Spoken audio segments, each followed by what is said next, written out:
మీ విషెస్‌తో నా పుట్టినరోజుని ఇంత ప్రత్యేకంగా మార్చిన మీకు థ్యాంక్స్ చెప్పి తీరాలనిపించింది.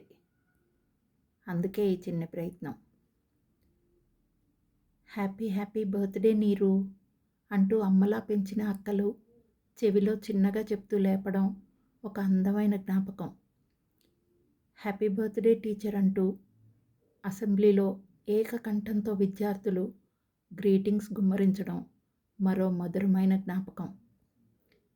హ్యాపీ బర్త్‌డే నీరజ అంటూ కుటుంబ సభ్యులు, బంధువులు వరుస ఫోన్లు చేసి విష్ చేయడం మరో తీయని జ్ఞాపకం. చూస్తుండగానే వాట్సాప్ వీటన్నిటినీ తనలో కలిపేసుకుంది. ఈ పరుగుల యుగంలో మన పనిని తేలికపరిచేసింది. 100 మందికి ఒక్క థ్యాంక్స్‌తో సరిపెట్టే వెసులుబాటుని కల్పించింది.